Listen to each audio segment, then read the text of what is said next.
আসসালামু আলাইকুম স্যাট একাডেমির পক্ষ থেকে আজকে লাইভ ক্লাসে তোমাদের সকলকে স্বাগত। আশা করছি তোমরা সকলে ভালো আছো, সুস্থ আছো।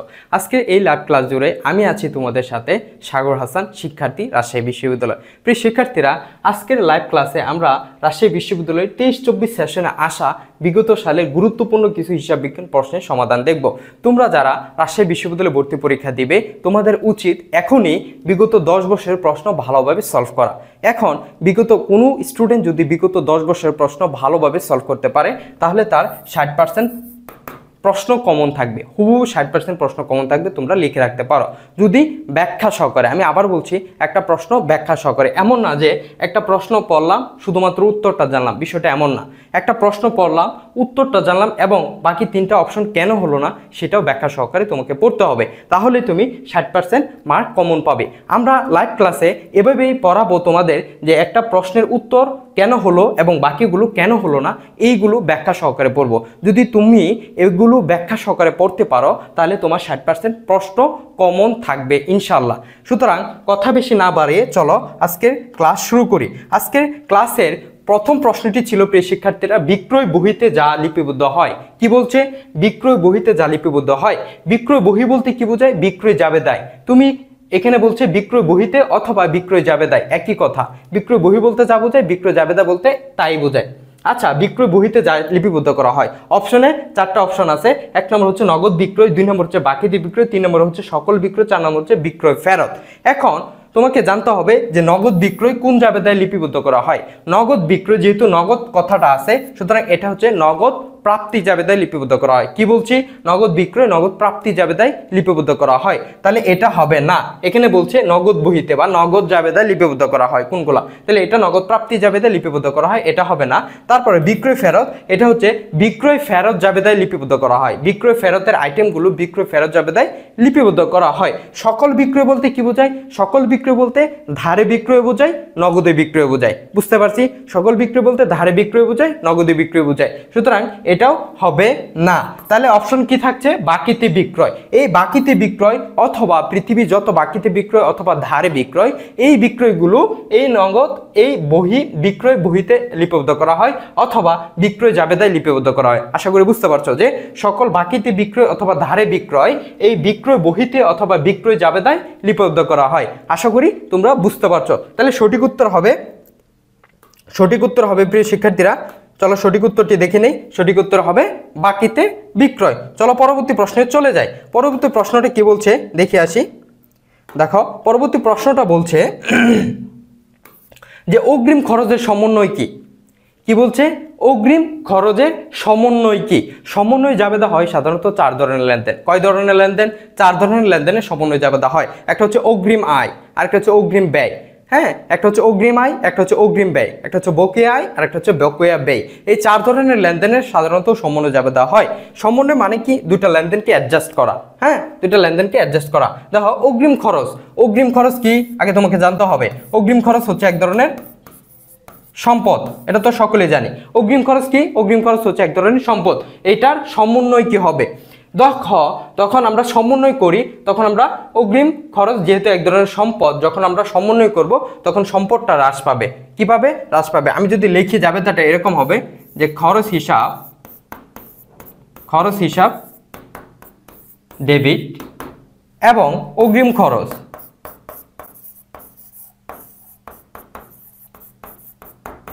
খরচ হিসাব ক্রেডিট। বুঝতে পারছো? এটা হচ্ছে অগ্রিম খরচের সমন্বয় জাবেদা। খরচ হিসাব ডেবিট, অগ্রিম খরচ হিসাব ক্রেডিট। এখন দেখো, যদি খরচ ডেবিট হয়, খরচ ডেবিট হলে কি হয়? ব্যয় বৃদ্ধি পেলে তো খরচ মানে কি? ব্যয় বৃদ্ধি পেলেই তো ডেবিট হয়। বুঝতে পারছো? আর সম্পদ বৃদ্ধি পেলে ডেবিট হয়, আর হ্রাস পেলে কি হয়? ক্রেডিট। যেহেতু এখানে অগ্রিম খরচ ক্রেডিট দিকে আছে, তার মানে সম্পদ হ্রাস পাইছে। অগ্রিম খরচ হচ্ছে এক ধরনের সম্পদ, আর সম্পদ ক্রেডিট মানে কি? সম্পদ হ্রাস। তাহলে আমি দেখি কোথায় ব্যয় বৃদ্ধি, সম্পদ হ্রাস। দেখো প্রিয় শিক্ষার্থীরা, প্রথম অপশনে রয়েছে যে সম্পদ হ্রাস খরচ বৃদ্ধি। প্রথম অপশনটাতে রয়েছে যে সম্পদ হ্রাস খরচ বৃদ্ধি। যেহেতু খরচ ডেবিট, আর খরচ ডেবিট মানে কি? খরচ বৃদ্ধি। ব্যয় বৃদ্ধি পেলে কি হয়? ডেবিট। আর সম্পদ হ্রাস কখন হয়? যখন ক্রেডিট হয়। আর অগ্রিম খরচ যেহেতু এক ধরনের সম্পদ ক্রেডিট, তার মানে সম্পদ হ্রাস। বুঝতে পারছো? বাকি তিনটা অপশন হবে না। এখানে লিখছে সম্পদ হ্রাস, আয় বৃদ্ধি, এটা হবে না। এখানে বলতেছে খরচ হ্রাস, সম্পদ বৃদ্ধি, এটাও হবে না। এখানে বলতেছে আয় হ্রাস, সম্পদ বৃদ্ধি, এটাও হবে না। তাহলে অপশন কোথায়? অপশন এ নাম্বার হবে বা ক নাম্বার হবে যে সম্পদ হ্রাস, খরচ বৃদ্ধি। এটা হচ্ছে যে অগ্রিম খরচের সমন্বয় দাখিলা, আর এই সমন্বয় অনুসারে সম্পদ হ্রাস পায়, খরচ বৃদ্ধি পায়। দ্যাটস ওয়াই সঠিক উত্তর কি হবে? দ্যাটস ওয়াই সঠিক উত্তর হবে সম্পদ হ্রাস, খরচ বৃদ্ধি। বুঝতে পারছো? আশা করি বুঝতে পারছো। চলো পরবর্তী প্রশ্নে চলে যাই। প্রিয় শিক্ষার্থীরা, পরবর্তী প্রশ্নটা হচ্ছে, দেখো কি বলছে, ভালোভাবে প্রশ্ন আগে ভালোভাবে বুঝতে হবে। প্রশ্নে বলছে যে সেবা প্রদান করা হয়েছে কিন্তু টাকা পাওয়া যায়নি। বুঝতে পারছো কি বলছে? বলছে সেবা প্রদান করা হয়েছে কিন্তু টাকা পাওয়া যায়নি। তার মানে তুমি বাকিতে সেবা দিছো, তুমি সেবা দিছো, টাকা পাওনি, তুমি ভবিষ্যতে পাবা, এটা তোমার সম্পদ। তুমি বাকিতে সেবা দিছো, এটা সম্পদ। বাকিতে কি দিছো এখানে আমি লিখে দিই, এটা হচ্ছে বকেয়া সেবা, বকেয়া সেবায়। দেখো প্রিয় শিক্ষার্থীরা, এটা হচ্ছে বকেয়া সেবায়, অর্থাৎ সেবা প্রদান করছো কিন্তু টাকা পাওনি, মানে বকেয়া সেবায় তুমি বাকিতে সেবা দিছো, এটা তোমার আয়। এখন দেখো বকেয়া সেবায় এটা হচ্ছে এক ধরনের কি সম্পদ। দেখো বকেয়া শব্দের সাথে যদি আয় থাকে তাহলে সম্পদ হয়, আর বকেয়া শব্দের সাথে যদি ব্যয় থাকে তাহলে দায় হয়। বুঝতে পারছো? দেখছো, একটা প্রশ্ন যখন তুমি ব্যাখ্যা সহকারে পড়বে তখন তুমি অনেক কিছু জানতে পারবে, আর শুধু যদি উত্তরটা দেখো তাহলে তুমি বেশি জানতে পারবে না। এই জন্য আমাদের সাথে থাকবে, আমরা প্রতিনিয়তই এভাবে ব্যাখ্যা সহকারে বিগত সালের প্রশ্নগুলো সলভ করে দেব। তাহলে চলো দেখি যে বকেয়া সেবা আয়, যেহেতু এটা হচ্ছে এক ধরনের কি, বকেয়া সেবায় এক ধরনের কি সম্পদ। কি বলছি প্রিয় শিক্ষার্থীরা? বকেয়া সেবায় হচ্ছে এক ধরনের সম্পদ। তাহলে এখানে অপশনে কি বলছে, যে এখানে বলছে দাও মৌলিক হিসাব সমীকরণের লেনদেনটির প্রভাব, অর্থাৎ এই লেনদেনটির হিসাব সমীকরণে কি প্রভাব হবে। হিসাব সমীকরণে কি প্রভাব হবে? যেহেতু বকেয়া সেবায় এক ধরনের সম্পদ, আমি টাকা পাইনি, আমি সেবা দিছি, টাকা পাইনি, আমি পাবো, এটা আমার সম্পদ হয়ে রয়েছে, সম্পদ বৃদ্ধি পেয়ে রয়েছে। অন্যদিকে আমার আয়ও বৃদ্ধি পেয়ে রয়েছে, অর্থাৎ এটার জাবেদা হবে যে অগ্রিম সেবা আয়, অর্থাৎ এটার জাবেদা হবে যে বকেয়া সেবায় জাবেদা কি, বকেয়া সেবায় জাবেদা হবে বকেয়া সেবায় ডেবিট, সেবায় ক্রেডিট। আমি যদি এটুকু মুছে দেই তাহলে এটার জাবেদা হবে যে বকেয়া সেবায় ডেবিট, সেবায় ক্রেডিট, সেবায় কি ক্রেডিট, বকেয়া সেবায় ডেবিট, সেবায় ক্রেডিট। অর্থাৎ সেবা প্রদান করা হয়েছে কিন্তু টাকা পাওয়া যায়নি, মৌলিক হিসাব সমীকরণ লেনদেনটির প্রভাব। অর্থাৎ বুঝতে পারছো, এটার জাবেদাটা হবে বকেয়া সেবায় ডেবিট, বকেয়া সেবায় এক ধরনের সম্পদ ডেবিট, সেবায় ক্রেডিট। তোমার আয় হয়েছে আয় ক্রেডিট। তাহলে দেখি কোথায় সম্পদ বৃদ্ধি, আর সম্পদ ডেবিট মানে কি সম্পদ বৃদ্ধি। যে বকেয়া সেবায় এক ধরনের সম্পদ আমরা বুঝছি, যেহেতু এটা ডেবিট কখন হয়? সম্পদ যখন বৃদ্ধি পায় তখনই ডেবিট হয়। আর বকেয়া সেবায় হচ্ছে এক ধরনের আয় ক্রেডিট, যখন আয় বৃদ্ধি পায় তখন আয় ক্রেডিট হয়। তাহলে অপশনে দেখি কোথায় আছে, সম্পদ বৃদ্ধি ও মালিকানা সত্ত্ব বৃদ্ধি, এটা হবে সঠিক উত্তর। কেন হবে? দেখো সেবা আয় হচ্ছে মালিকানা সত্ত্বের একটা আইটেম বা মালিকানা সত্ত্বের একটা অংশ। আর বকেয়া সেবায় যেহেতু এটা সম্পদ বৃদ্ধি পাইছে, মানে তুমি টাকা সেবা দিছো কিন্তু টাকা পাওনি, তুমি তো ভবিষ্যতে পাবা, এটা তো তোমার সম্পদ না, তাহলে সম্পদ বৃদ্ধি পাইছে।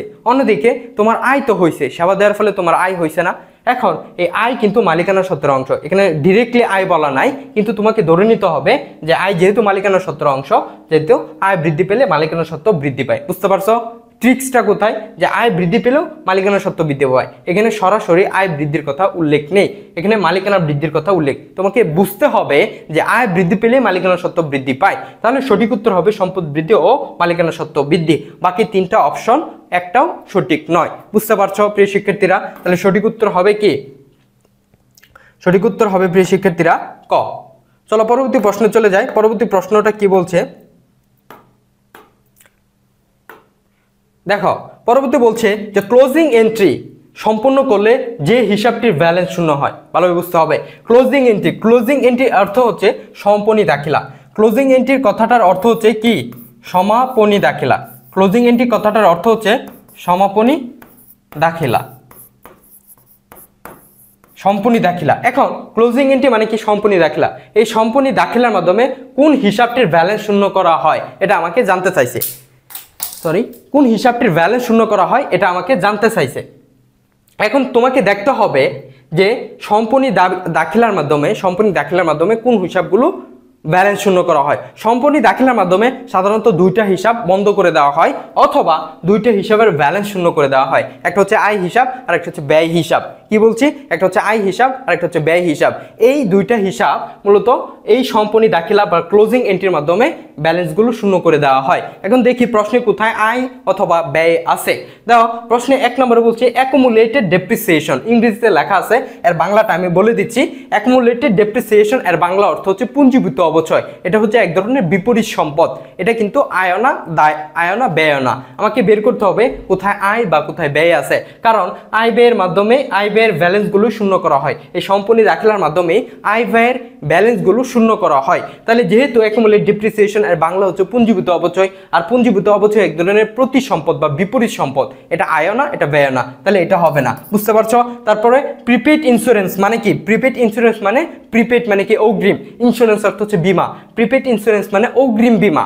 অগ্রিম বীমা এক ধরনের কি? সম্পদ। তাহলে এটাও হবে না, কারণ আমাকে আয় অথবা ব্যয় বের করতে হবে।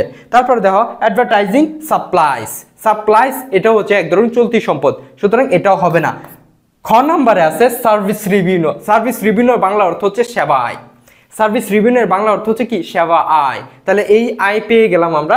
এই আয় কি করা হয়? এই আয় নামক হিসাবটির ব্যালেন্স শূন্য করা হয় এই সম্পত্তি দাখিলা বা ক্লোজিং এন্ট্রির মাধ্যমে। বুঝতে পারছো প্রিয় শিক্ষার্থীরা? তাহলে সঠিক উত্তর কি হবে?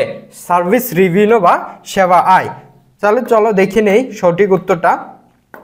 সঠিক উত্তর হচ্ছে সার্ভিস রেভিনিউ। চলো পরবর্তী প্রশ্নে চলে যাই। দেখো পরবর্তী প্রশ্নে কি বলা হয়েছে, যে ব্যাংক চার্জ 260 টাকা নগদ বইতে ভুলক্রমে 620 টাকা ডেবিট করা হয়েছে। কি বলছে? যে ব্যাংক চার্জ 260 টাকা নগদ বইতে ভুলক্রমে 620 টাকা ডেবিট করা হয়েছে। নগদ বই ও ব্যাংক উদ্বৃত্তের পার্থক্য কত? যদি এরকম প্রশ্নের উত্তর দেওয়া থাকে যে ব্যাংক চার্জ বা যে কোনো একটা হিসাব তুমি ভুলক্রমে ডেবিট করছো, হ্যাঁ, এবং নগদ বই এবং ব্যাংক বিবরণী উদ্বৃত্তের পার্থক্য চাচ্ছে, সেক্ষেত্রে তোমার কাজটা হবে এই দুটি হিসাব যোগ করে দেওয়া। কি বলছি? এই দুটি হিসাব যোগ করে দিবা, তাইলে দ্যাটস এনাফ, তাইলে সম্পূর্ণ হয়ে যাবে। দেখো ব্যাংক চার্জ এত টাকা, নগদ বইতে ভুলক্রমে এত টাকা লিখছি, ডেবিট করছি। এখন বলছে যে নগদ বই ও ব্যাংক বিবরণী উদ্বৃত্তের পার্থক্য কত?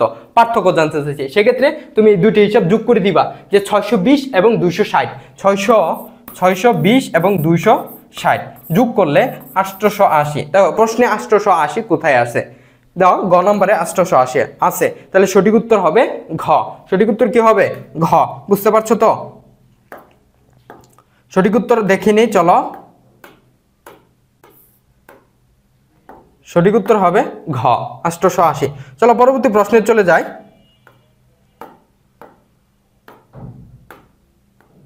পরবর্তী প্রশ্নে কি বলছে? ডেবিট নোটের সাহায্যে কোনটি লেখা হয়? খুবই গুরুত্বপূর্ণ একটা প্রশ্ন। ডেবিট নোটের সাহায্যে কোনটি লেখা হয়? অপশনে 4টা অপশন আছে, ক্রয় ফেরত বহি, বিক্রয় ফেরত বহি, ক্রয় বহি, বিক্রয় বহি। তোমাকে জানতে হবে ডেবিট নোটের সাহায্যে কোনটি লেখা হয়। ডেবিট নোটের সাহায্যে মূলত কি লেখা হয়? ক্রয় ফেরত জাবেদা লেখা হয় বা ক্রয় ফেরত বহি লেখা হয়। এই ডেবিট নোটের সাহায্যে মূলত ক্রয় ফেরত বহি লেখা হয়, আর ক্রেডিট নোটের সাহায্যে বিক্রয় ফেরত বহি লেখা হয়। এখন দাও এটা মনে রাখার একটা টেকনিক শিখিয়ে দিচ্ছি। ক্রয় সবসময় ডেবিট ব্যালেন্স প্রকাশ করে। ক্রয় এক ধরনের কি? ব্যয়। ক্রয় ফেরত এক ধরনের ব্যয়। এই ক্রয় ফেরত সবসময় ডেবিট ব্যালেন্স প্রকাশ করে। কি ব্যালেন্স প্রকাশ করে? ডেবিট। আর এখানেও ডেবিট আছে, তাহলে ডেবিটে ডেবিটে মিলে যাচ্ছে। তাহলে ডেবিট নোটের সাহায্যে ক্রয় ফেরত বহি লেখা হয়। বুঝতে পারছো? কিভাবে মনে রাখবে? যে ক্রয় ফেরত সবসময় ডেবিট ব্যালেন্স প্রকাশ করে, যেহেতু একটা ব্যয়, আর এখানেও ডেবিট আছে, তাহলে ডেবিট নোটের সাহায্যে ক্রয় ফেরত বহি লেখা হয়। বুঝতে পারছো? আর যদি প্রশ্নে বলে যে ক্রেডিট নোট, ডেবিট নোট না দেয়া দিল ক্রেডিট নোট, সেক্ষেত্রে ক্রেডিট নোটের সাহায্যে বিক্রয় ফেরত বহি লেখা হয়। বুঝতে পারছো? ক্রেডিট নোটের সাহায্যে বিক্রয় ফেরত। দেখো বিক্রয় ফেরত এটা হচ্ছে এক ধরনের কি? বিক্রয় ফেরত এটা হচ্ছে, দেখো যে বিক্রয় সবসময় কি ব্যালেন্স প্রকাশ করে? ক্রেডিট ব্যালেন্স প্রকাশ করে। বুঝতে পারছো? বিক্রয় সবসময় ক্রেডিট ব্যালেন্স প্রকাশ করে। এই দেখো ক্রেডিট নোটের সাহায্যেও, ক্রেডিট নোটের শুরুতেও ক্রেডিট আছে, ক্রেডিট নোটের শুরুতেও ক্রেডিট আছে, বিক্রয় ফেরতের শুরুতে অর্থাৎ বিক্রয় আছে, আর বিক্রয় ক্রেডিট ব্যালেন্স প্রকাশ করে। তাহলে এভাবে মনে রাখতে পারো তোমরা। যেহেতু প্রশ্নে আসছে যে ডেবিট নোটের সাহায্যে কোনটি লেখা হয়, এটা হবে ক্রয় ফেরত বহি লেখা হয়। আর যদি প্রশ্ন আসতে পারে যে ক্রেডিট নোটের সাহায্যে কোনটি লেখা হয়, সেক্ষেত্রে হবে বিক্রয় ফেরত বহি লেখা হয়। বুঝতে পারছো? আশা করি তোমরা ক্লিয়ার, বিষয়টি ক্লিয়ার। তাহলে সঠিক উত্তর হবে ক। সঠিক উত্তর কি হবে? সঠিক উত্তর হবে ক, সঠিক উত্তর হবে ক, যে ডেবিট নোটের সাহায্যে ক্রয় ফেরত বহি লেখা হয়। কি ফেরত বহি লেখা হয়? ডেবিট নোটের সাহায্যে ক্রয় ফেরত বহি লেখা হয়। সঠিক উত্তর হচ্ছে ক্রয়। চলো পরবর্তী প্রশ্নে চলে যাই। পরবর্তী প্রশ্নে কি বলছে দেখো, অংশীদারিত্ব থেকে আসা একটা গুরুত্বপূর্ণ কোশ্চেন। এই কোশ্চেনটা খুবই গুরুত্বপূর্ণ। এই কোশ্চেনটা বিগত সালে আসার সম্ভাবনা, বিগত সালে অনেকবার আসছে বিভিন্ন পাবলিক বিশ্ববিদ্যালয়ে ভর্তি পরীক্ষায়। এমনকি কিছুদিন আগে ঢাকা বিশ্ববিদ্যালয়ে ভর্তি পরীক্ষা হয়েছে, ওইখানেও এরকম টাইপের এই অংশীদারিত্ব থেকে এরকম টাইপের যে মুনাফা বন্টনের নতুন অনুপাত জানতে চাইছিল বা এরকম টাইপের প্রশ্ন আসছে। সুতরাং রাজশাহী বিশ্ববিদ্যালয়ে আসার সম্ভাবনা আছে। তাহলে চলো আমরা দেখি, এই প্রশ্নটা একটু কঠিন, না বুঝলে খুবই কঠিন। আমরা চলো কিভাবে কত সহজে সমাধান করা যায়, চলো আমরা দেখি যে কত সহজে সমাধান করা যায়। প্রশ্ন বলছে যে দুইজন অংশীদারের মুনাফা বন্টনের অনুপাত কত বলছে? 5:7। এটা হচ্ছে দুইজন অংশীদারের মুনাফা বন্টনের অনুপাত। 1/3/1 অংশ বন্টনের চুক্তিতে তৃতীয় অংশীদার আগমন করে, তবে মুনাফা বন্টনের নতুন অনুপাত কত? আমাকে জানতে চাইছে মুনাফা বন্টনের নতুন অনুপাত কত।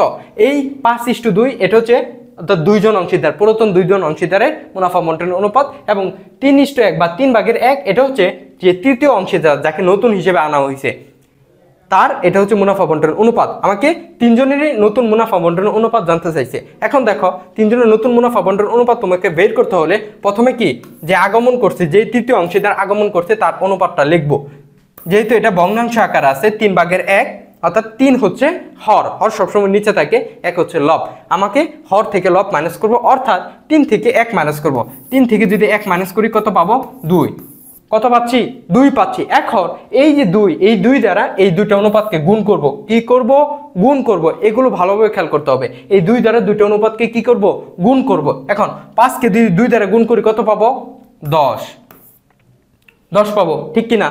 এখন 2 কে যদি 2 দ্বারা গুণ করি কত পাবো? 4 পাবো। 4 লিখলাম। এখন যে কাজটা করতে হবে, যে 2 জনের নতুন অনুপাত পেলাম, আরেকজনের বের করতে হবে। সেক্ষেত্রে তোমাকে যে কাজটা করতে হবে, এই 5:2 না, এটা যোগ করে দাও। 5:2 এটা যোগ করে দাও। 5 এবং 2 যোগ করলে কত? 7। তাহলে ইস্টু দাও 7। তাহলে নতুন অনুপাত কত হচ্ছে?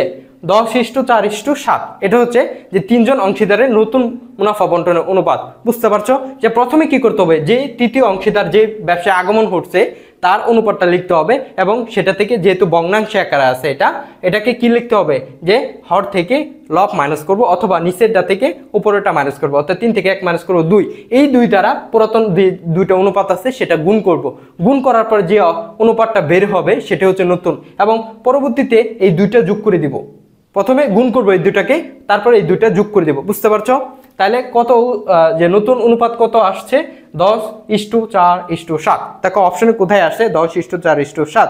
এই তো পেয়ে গেছি যে ঘ নম্বরে আছে 10:4:7। তাহলে সঠিক উত্তর হবে প্রিয় শিক্ষার্থীরা সঠিক উত্তর হবে 10:4:7। চলো পরবর্তী প্রশ্নে চলে যাই। পরবর্তী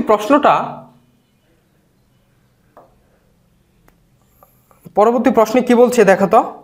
পরবর্তী প্রশ্নে বলছে এটা হচ্ছে লাভ ক্ষতি থেকে আসা একটা গুরুত্বপূর্ণ কোশ্চেন। কি কোশ্চেন? লাভ ক্ষতিতে আসা একটা গুরুত্বপূর্ণ কোশ্চেন। দেখো যে লাভ ক্ষতি মূলধন অনুপাতে কি বলছে, প্রশ্নটা ভালোভাবে খেয়াল করতে হবে। কি অনুপাতে বলছে? এখানে অনুপাত কিন্তু দেওয়া আছে যে লাভ ক্ষতি মূলধন অনুপাতে বন্টিত হবে, এই শর্তে সমঝোতার ভিত্তিতে এ, বি ও সি 3 বন্ধু, কি বলছে, এ, বি ও সি 3 বন্ধু ব্যবসা শুরু করে। বছরের শুরুতে তাদের মূলধন যথাক্রমে ছিল 25,000 টাকা, 35,000 টাকা, 50,000 টাকা ছিল। মুনাফার পরিমাণ ছিল 22,000 টাকা। এটা হচ্ছে 22,000 হচ্ছে মুনাফার পরিমাণ। এত টাকা হলে, মানে 22,000 টাকা হলে সি এর প্রাপ্য মুনাফা কত, অর্থাৎ সি এর মুনাফার অংশ বের করতে বলছে। সেক্ষেত্রে আমাকে যেই কাজটা সর্বপ্রথম করতে হবে প্রিয় শিক্ষার্থীরা, সেক্ষেত্রে আমাকে অনুপাত বের করতে হবে। এখানে অনুপাত কিন্তু ডিরেক্টলি বলা নাই, এখানে বলে দিচ্ছে মূলধন অনুপাতে। তাহলে মূলধন কত আছে? মূলধন আছে যে 25,000। হ্যাঁ, তারপর হচ্ছে এটা অনুপাত আকারে লিখতে হবে, কারণ এখানে বলছে লাভ ক্ষতিটা মূলধন অনুপাতে। আমার যে পরিমাণ মুনাফা হয়েছে, অর্থাৎ 22,000 টাকা মুনাফাটাকে আমাকে 3 জনকে এমন অনুপাতে ভাগ করে দিতে হবে। এই অনুপাতটা বের করব আমরা, যে কি অনুপাতে আমরা এই 22,000 টাকা এ, বি এবং সি কে ভাগ করে দেব। চলো আগে আমাকে অনুপাতটা বের করতে হবে। যেহেতু মূলধন দেওয়া আছে, যেহেতু বলছে মূলধন অনুপাতে, তাহলে মূলধন থেকে আমাকে অনুপাতটা বের করতে হবে। তাহলে এর অংশ হচ্ছে 25, বি এর অংশ হচ্ছে 35। এটাকে অনুপাত আকারে লিখব পরে অনুপাত দিব যে সি এর অংশ হচ্ছে 50, ঠিক কিনা? এখন দাও প্রতি জায়গায় 3টা শূন্য আছে, 3টা শূন্য কেটে দাও, 3টা শূন্য কেটে দিলে কত থাকছে 25:35:50। এখন যে কাজটা করব, এমন একটা সংখ্যা সিলেক্ট করতে হবে যেটা 3টাতেই ভাগ যায়। হ্যাঁ, তাহলে আমি যদি 5 সিলেক্ট করি, 5 25-এর মধ্যেও যায়, 35-এর মধ্যেও যায়, 50-এর মধ্যেও যায়, যায় কি না? তাহলে 5 5 25, 5 7 35, 5 10 50। তাহলে অনুপাত কত পাচ্ছি? অনুপাতটা পাচ্ছি আমি যে এটাকে আর ছোট করা যায় না বা ভাঙা যায় না, তাহলে এটাই অনুপাত ধরতে হবে যে 5:7:10। তাহলে আমি কত অনুপাত পাচ্ছি? অনুপাত পাচ্ছি যে 5:7:10। এটা আমি লিখে দিচ্ছি এখানে। তাহলে নতুন অনুপাত, মূলধন অনুপাত কত পেলাম? 5:7:10, ঠিক না? এখন এটুক মুছে দিই, চলো এটুক মুছে দিই, সরি।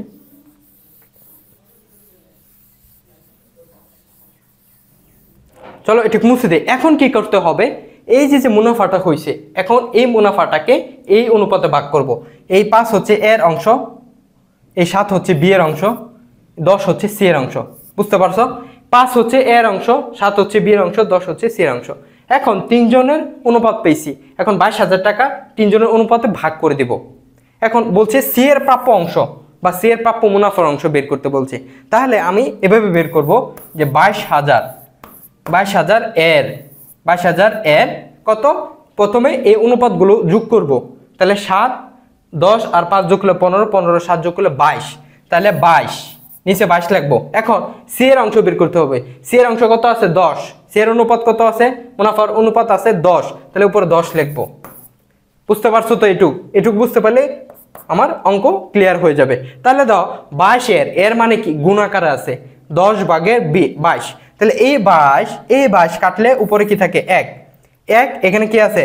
যে 100, সরি 1000। 1000-এর সাথে যদি 10 গুণ দাও, 1000-এর সাথে যদি 10 গুণ দাও, আনসার আসবে 10,000। বুঝতে পারছো এটা? 1000-এর সাথে এখানে কাটাকাটি, 22 দ্বারা 22কে কাটলে 1 আর 3টা শূন্য মানে 1000 গুণ 10 দিলাম, তো 1000-এর সাথে 10 গুণ দিলে 10,000। এটুকু বুঝতে পারছো তো? তাহলে সঠিক উত্তর হচ্ছে 10,000। সঠিক উত্তর হচ্ছে অপশন ক, 10,000। সঠিক উত্তর কত? অপশন ক। দেখে নিই সঠিক উত্তরটা, দেখে নিই। হ্যাঁ, সঠিক উত্তর হচ্ছে অপশন ক, 10,000। চলো পরবর্তী প্রশ্নে চলে যাই আমরা। পরবর্তী প্রশ্নটা কি বলছে?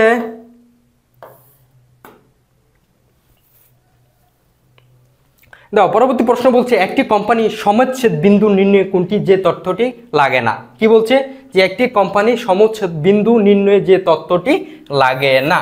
সমচ্ছেদ বিন্দুকে এটা তোমাকে বুঝতে হবে। সমচ্ছেদ বিন্দু হচ্ছে সেই বিন্দু যেই বিন্দুতে একটা প্রতিষ্ঠান বা একটা কোম্পানির আয় ব্যয় সমান থাকে।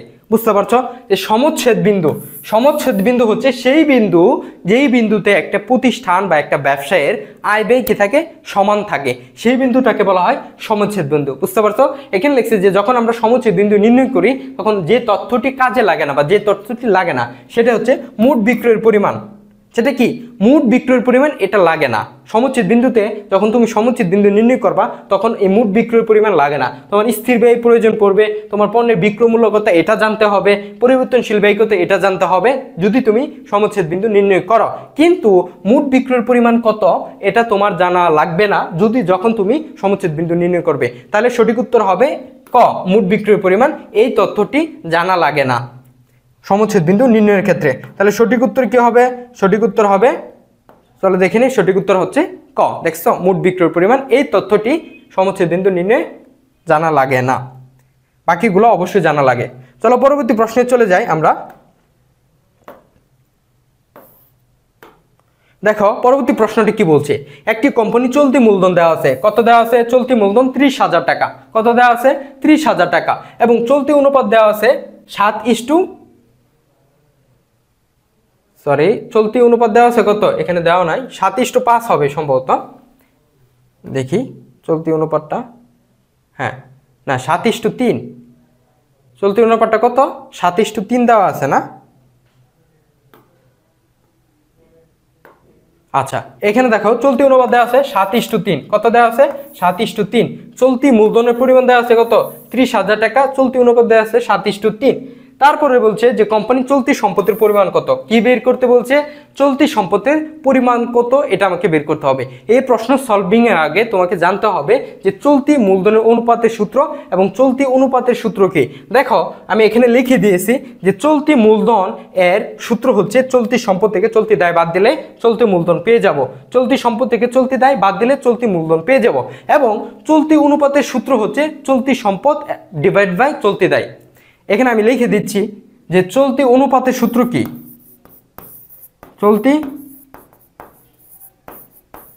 চলতি অনুপাতের সূত্র হচ্ছে চলতি সম্পদ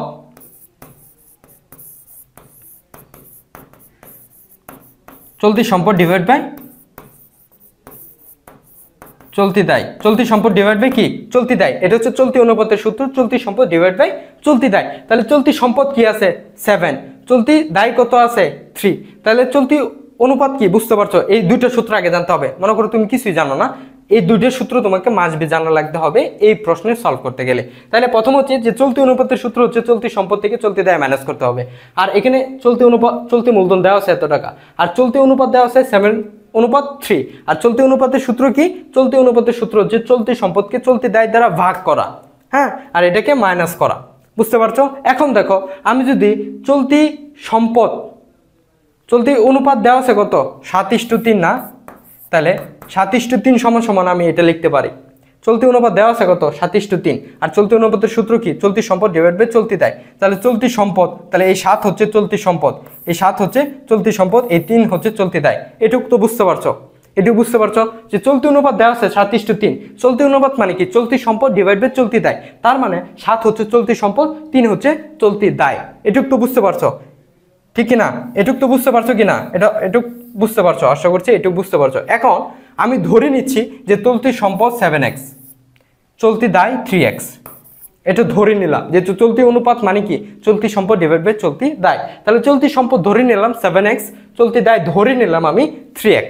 তাহলে এই সূত্র অনুসারে যে 7x মাইনাস 3x সমান আমি লিখতে পারি 30,000, লিখতে পারি কিনা এটা বলো। আমি সূত্র বলছি না যে চলতি সম্পদের সূত্র কি, চলতি সম্পদ থেকে চলতি মূলধনের সূত্র হচ্ছে চলতি সম্পদ থেকে চলতি দায় মাইনাস করতে হবে। তাহলে এখানে চলতি সম্পদ কত 7x, চলতি দায় হচ্ছে 3x, এটা আমি ধরে নিছি, এটা সমান হচ্ছে 30,000, এখানে দাও 30,000 দেওয়া আছে, চলতি মূলধন দেওয়া আছে 30,000, চলতি মূলধন মানে কি চলতি সম্পদ থেকে চলতি দায় মাইনাস, এই যে চলতি সম্পদ আমি 7x ধরে নিছি, চলতি দায় আমি 3x ধরে নিছি, ধরে নিয়ে এখন আমি x এর মান বের করব। x এর মান যদি আমি বের করি দেখো বা লিখি 4x minus 3x, 7x minus 3x সমান 4x সমান 30,000। এখন x সমান 30 এ 4 দ্বারা ভাগ করব, 30,000 ভাগ 4, তাহলে x এর মান চলে আসবে। সুতরাং x কত, x এর মান কত, x এর মান চলে আসবে, x এর মান আসবে হচ্ছে এই টাকা 4 দ্বারা 30 ভাগ করলে কত আসতেছে দাঁড়াও তো দেখি, 30,000 ভাগ 4, 30,000 ভাগ 4 কত আসছে 7,500, কত আসছে 7,500। তাহলে 30,000-এ 4 দ্বারা ভাগ করলে আসে 7,500। এখন দেখো এই x এর মান আমি ধরে নিয়েছিলাম যে সম্পদ ধরেছিলাম 7x, তাহলে x এর মান বের করলাম, তাহলে এটা হচ্ছে 7x হচ্ছে সম্পদ, আমি ধরে নিয়েছিলাম যে চলতি সম্পদ হচ্ছে 7x, চলতি দায় হচ্ছে কি এটা হচ্ছে দায় 7x, হ্যাঁ, আর এটা দায় ধরে নিয়েছিলাম কত, দায় ধরে নিয়েছিলাম 3x, এটা ধরে নিয়েছিলাম আমি, কিন্তু আমাকে বের করছে চলতি সম্পদের পরিমাণ বের করতে বলছে।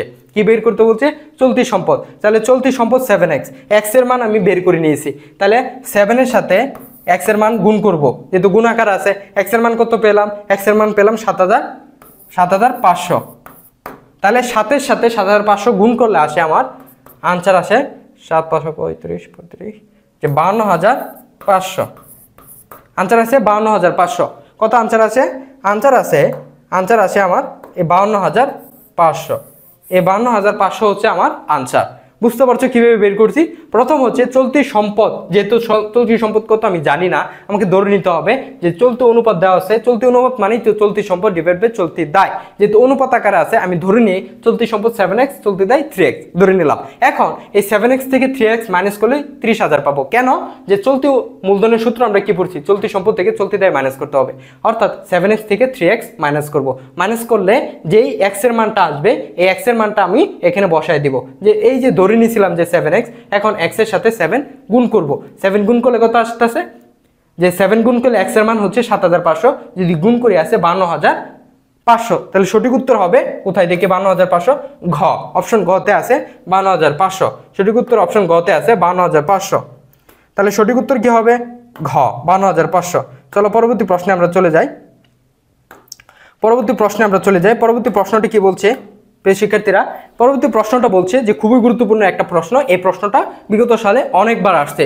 হ্যাঁ, সুতরাং এই প্রশ্নটা খুবই গুরুত্বপূর্ণ। দেখো বলছে 1 জুলাই, তারিখগুলো খেয়াল করবো। 1 জুলাই 2020 সালে একটি মেশিন 50,000 টাকায় ক্রয় করা হয়, যার আয়ুষ্কাল দেওয়া আছে 10 বছর। কত বছর? আয়ুষ্কাল দেওয়া আছে 10 বছর। অবশিষ্ট মূল্য দেওয়া আছে 25,000 টাকা। অবশিষ্ট মূল্য মানে কি? অবশিষ্ট মূল্য যে কথা, ভগ্নাবশেষ মূল্য একই কথা। আবার বলছি, অবশিষ্ট মূল্য যে কথা, ভগ্নাবশেষ মূল্য একই কথা। হিসাব বর্ষ 31শে ডিসেম্বর। কত বলছে? তারিখগুলো ভালোভাবে খেয়াল করতে হবে। এই দৃশ্যমান অদৃশ্যমান এই অধ্যায় থেকে অপশন এই ম্যাথটা আসছে। এটা হচ্ছে যে যন্ত্রপাতির অবচয় নির্ণয়ের ক্ষেত্রে যে ম্যাথগুলো আসে, এটা হচ্ছে তার মধ্যে একটা অন্যতম একটা ম্যাথ। এই ম্যাথের ক্ষেত্রে তোমাকে ডেটগুলো ভালোভাবে খেয়াল করতে হবে। দেখো প্রথম ডেট বলছে 16 জুলাই, পরবর্তী বলছে হিসাব বছর শেষ হয়েছে 31শে ডিসেম্বর। তাহলে 16 জুলাই শুরু হয়েছে এবং শেষ হয়েছে কত? 31শে ডিসেম্বর। ডেটগুলো মনে রাখতে হবে। চলো পরবর্তীতে যাই। এখানে বলছে যে সরলরৈখিক পদ্ধতিতে মেশিনটি 2022 সালের অবচয়ের পরিমাণ। কি পদ্ধতি বলছে? এখানে পদ্ধতিটা ভালোভাবে খেয়াল করতে হবে। সরলরৈখিক পদ্ধতি বলছে। কি পদ্ধতি বলছে? সরলরৈখিক পদ্ধতিতে 2020 সালে অর্থাৎ অবচয়ের পরিমাণ বের করতে বলছে। কি পরিমাণ? অবচয়। দেখো একটা কোয়েশ্চেন হচ্ছে, এখানে কোথাও কিন্তু অবচয়ের হার বলা নাই, অবচয়ের হার বলা আছে।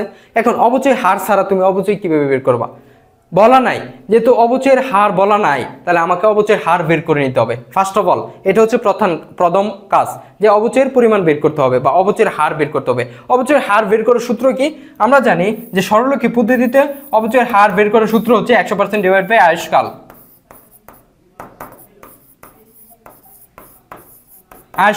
100% ডিভাইড বাই আয়ুষ্কাল। এইটার মাধ্যমে আমরা সরলরৈখিক পদ্ধতিতে অবচয়ের হার বের করতে পারি। তাহলে 100% আয়ুষ্কাল কত? 10 বছর। তাহলে আমি এখানে লিখলাম তাহলে 100% ডিভাইড বাই 10। এখন 10 দ্বারা 100 রে কাটলে 10ই, তাহলে অবচয়ের হার পেলাম কত? অবচয়ের হার পেলাম 10%। সরি, একটু লাল কালিতে লিখে দিই। তাহলে অবচয়ের হার পেলাম কত? 10%। 10% কি পেলাম? অবচয়ের হার পেলাম। বুঝতে পারছো তো এইটুক, যে 10% অবচয়ের হার পেলাম। তাহলে এখানে আমি লিখে রাখলাম যে অবচয়ের হার কত? 10%। চলো এটুক মুছে দিই। অবচয়ের হার পেলাম কত? 10%। এখন যে কাজটা করতে হবে, আমাকে বলছে যে অবচয়ের পরিমাণ, বার্ষিক অবচয়ের পরিমাণ বের করতে বলছে। এখন কত? 1 বছর অবচয় বের করবো, 2 মাসের অবচয় না 3 মাসের? দাও এখন দেখো 1 জুলাই তারিখে ব্যবসা বা 1 জুলাই তারিখে একটা মেশিন ক্রয় করছে এবং 31শে ডিসেম্বরে হিসাবকাল শেষ হয়েছে। তাহলে কয় বছর আমি মেশিনটা ইউজ করছি বা কত মাস আমি মেশিনটা ইউজ করছি? 1 জুলাই মানে জুলাইয়ের 1 তারিখে কিনছি, 31শে ডিসেম্বর আমি পর্যন্ত মেশিনটা ব্যবহার করছি। তাহলে কয় বছর অবচয় হয়েছে? জুলাই, অগস্ট, প্রথমে আমি হিসাব করি July, August, September, October, November, December. 6 মাসের অবচয় হয়েছে। কয় মাসের? 6 মাসের অবচয় হয়েছে। তাহলে আমাকে 6 মাসের অবচয়ের পরিমাণ বের করতে হবে। অবচয়ের হার তো বের করলাম 10%। এখন আমাকে 6 মাসের অবচয়ের পরিমাণ বের করতে হবে। কয় মাসের? 6 মাস। তাহলে 6 লিখে দিলাম। 6 মাসের অবচয়ের পরিমাণ বের করতে হবে।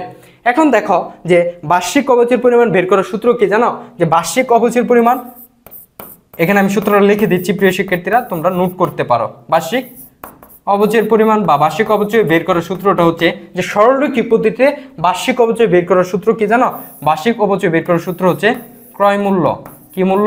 ক্রয় মূল্য মাইনাস ভগ্নাবশেষ মূল্য। ভগ্নাবশেষ মূল্য। ক্রয় মূল্য মাইনাস ভগ্নাবশেষ মূল্য ডিভাইড বাই আয়ুষ্কাল।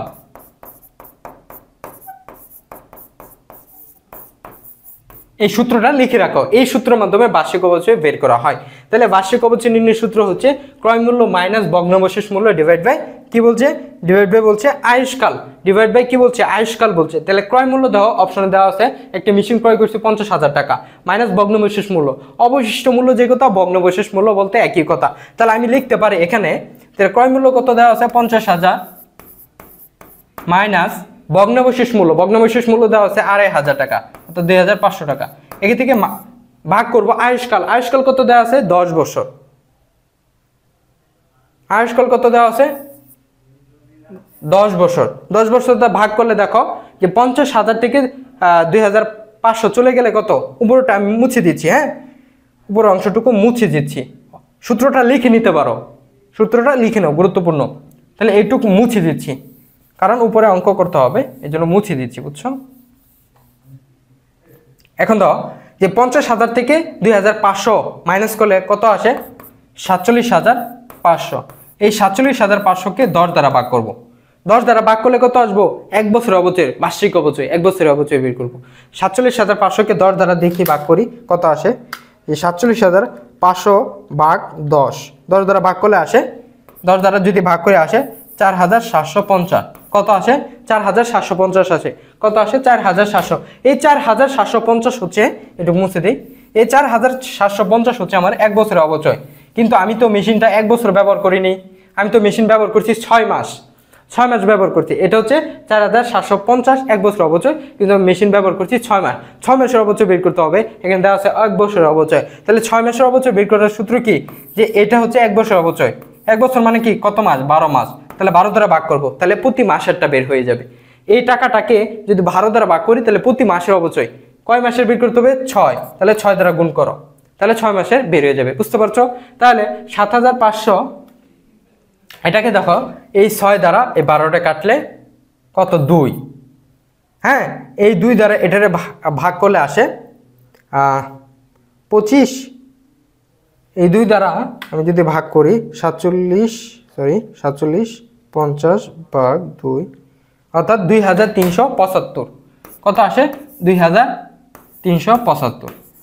এই 2,375 হচ্ছে আনসার। 6 মাসের অপচয়। এটা কয় মাসের অপচয় বের করলাম, এটা আমি বের করলাম 6 মাসের অপচয়। এটা কয় মাসের 6 মাসের অপচয় বের করলাম, বুঝতে পারছো, যেহেতু 6 মাসের বলছি, বুঝতে পারছো। তাহলে সঠিক উত্তর কি হবে দেখি, চলো সঠিক উত্তর হবে এই যে ঘ 2,375, এটা হবে সঠিক উত্তর, বুঝতে পারছো, এটা হবে সঠিক উত্তর 2,375, এটা হবে সঠিক উত্তর।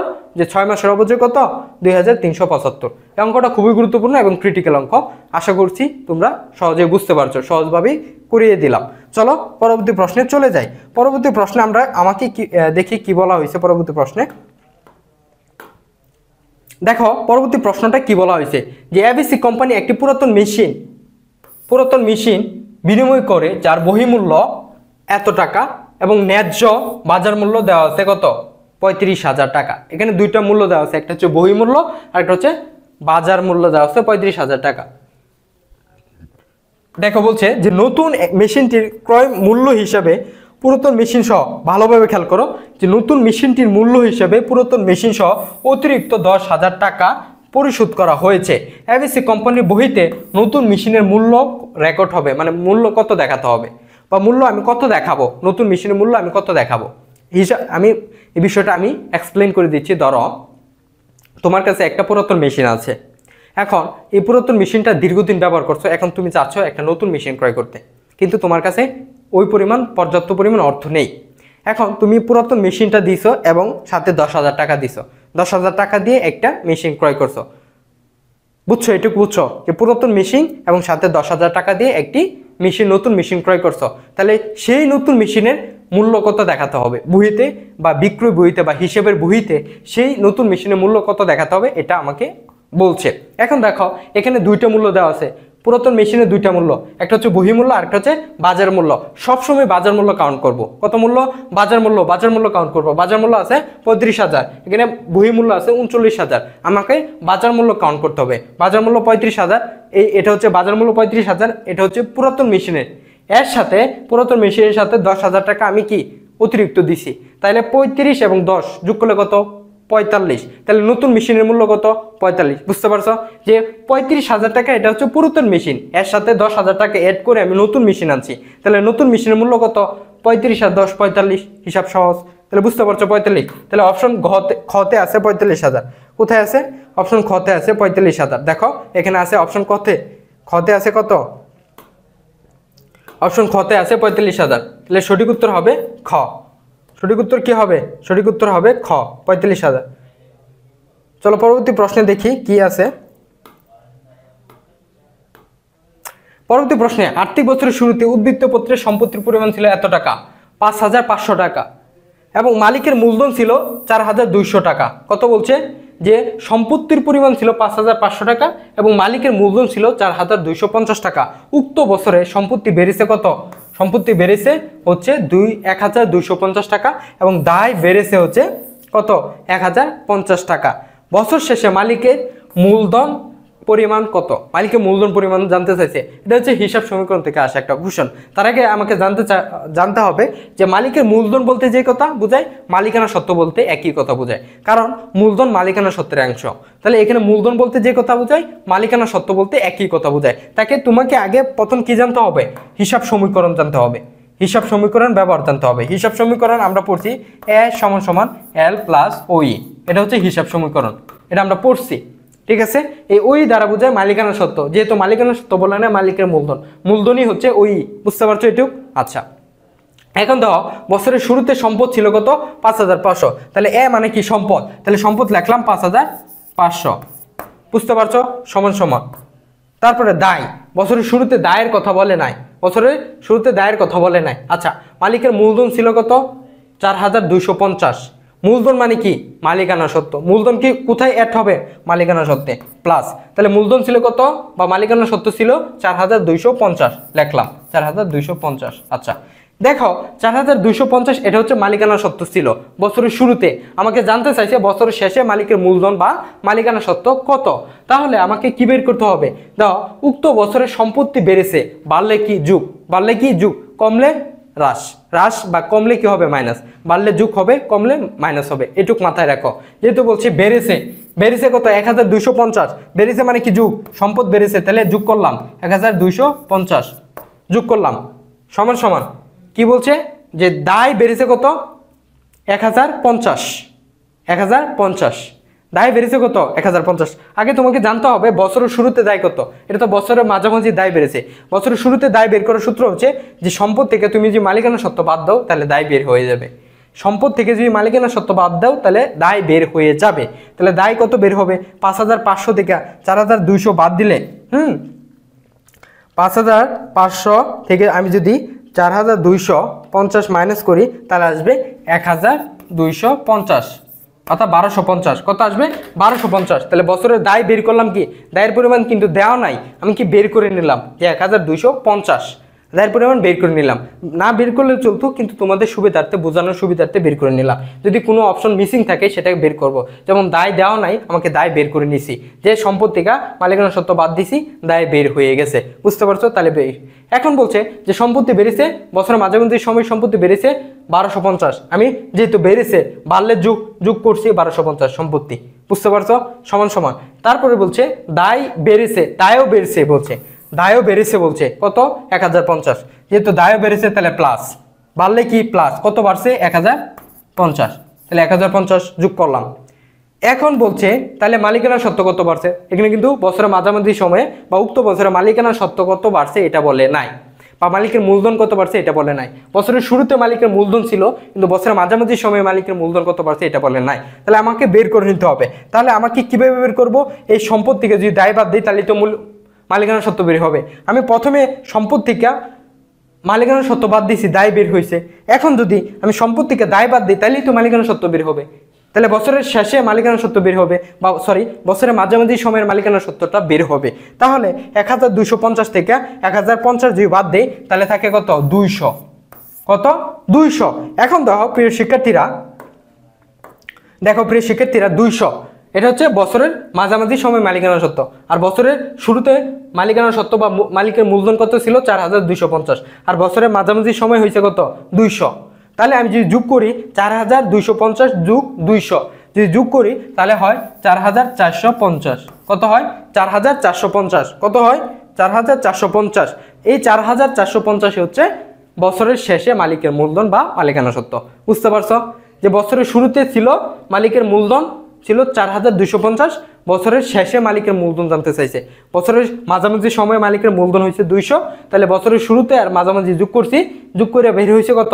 4450। এই 4450 হচ্ছে বছরের শেষে মালিকের মূলধন। আশা করি বুঝতে পারছো। তাহলে সঠিক উত্তর হবে ঘ 4200। সঠিক উত্তর কি হবে? ঘ 4200। চলো পরবর্তী প্রশ্নে চলে যাই। পরবর্তী প্রশ্নে কি বলছে? পরবর্তী প্রশ্নে বলছে, দেখো এই প্রশ্নটা খুবই গুরুত্বপূর্ণ। এই প্রশ্নটা খুবই গুরুত্বপূর্ণ। এই প্রশ্নটা কি বলছে? এই প্রশ্নটা হচ্ছে খুবই গুরুত্বপূর্ণ। সরি, হ্যাঁ চলো এখন দেখি। আচ্ছা, বলছে প্রারম্ভিক মজুদ, সমাপনী মজুদ, বিক্রিত পণ্যের ব্যয় যথাক্রমে 5000 টাকা, 7000 টাকা এবং 14000 টাকা হলে বিক্রয়যোগ্য পণ্যের ব্যয় কত? কি বলছে? আমাকে বের করতে বলছে বিক্রয়যোগ্য পণ্যের ব্যয় কত, এটা বের করতে বলছে। এখন বিক্রয়যোগ্য পণ্যের ব্যয় বের করার সূত্র কি?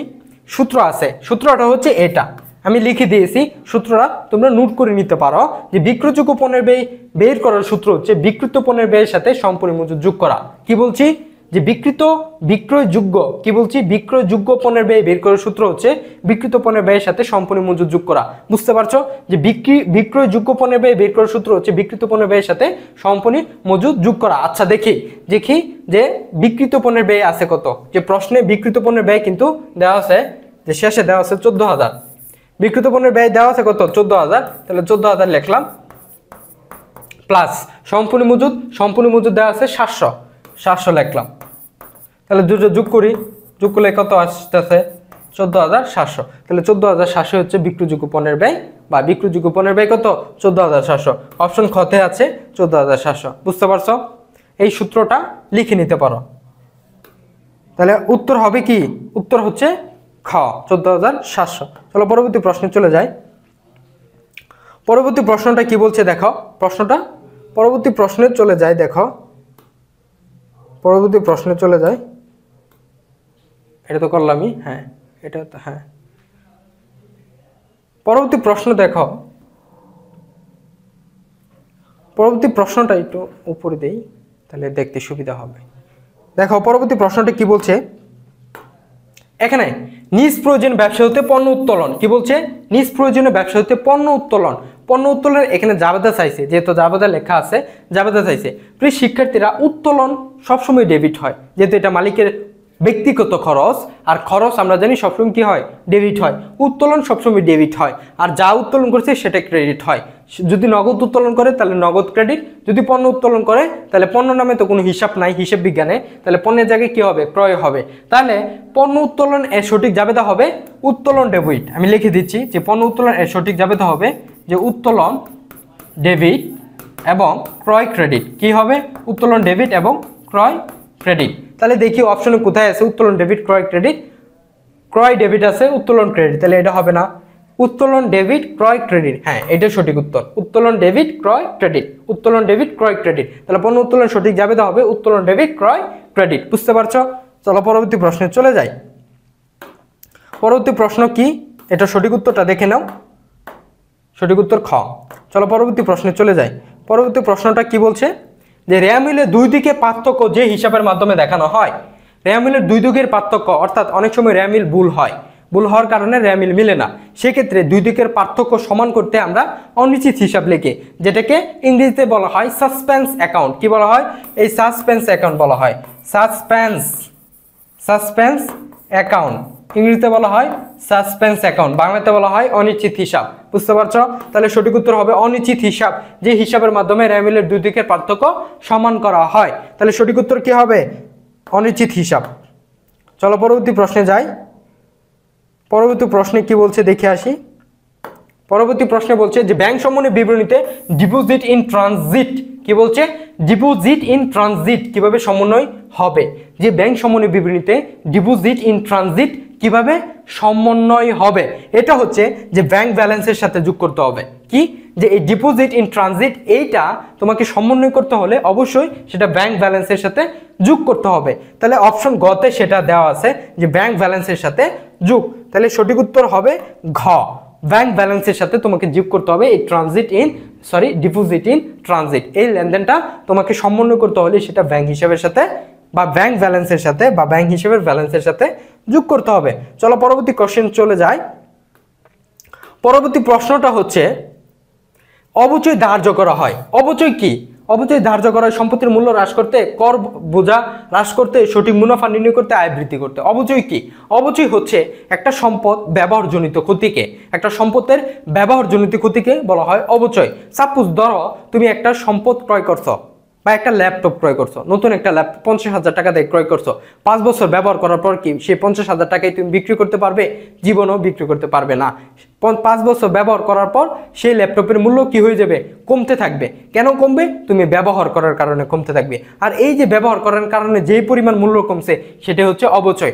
অবচয় হচ্ছে সম্পত্তির ব্যবহারজনিত ক্ষয় বা ক্ষতিকে বলা হয় অবচয়। এই অবচয়ের মাধ্যমে সঠিক মুনাফা নির্ণয় করা হয়।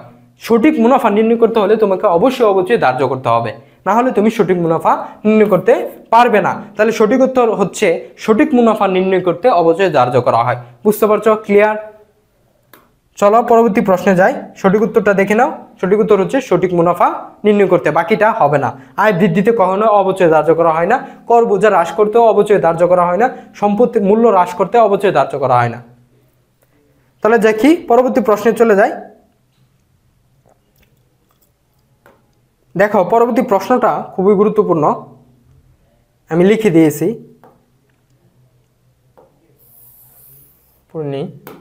দেখো পরবর্তী প্রশ্নটা কি বলছে। একটি ফার্মের নিট মুনাফা 6,600 টাকা, করের হার 40%, কর পূর্ব মুনাফা 10% বৃদ্ধি পেলে নিট মুনাফা কত বৃদ্ধি পাবে? ভালোভাবে বুঝো, প্রশ্নটা খুবই গুরুত্বপূর্ণ। একটি ফার্মের নিট মুনাফা 6,600 টাকা, করের হার 40%, কর পূর্ব মুনাফা 10% বৃদ্ধি পেলে নিট মুনাফা কত?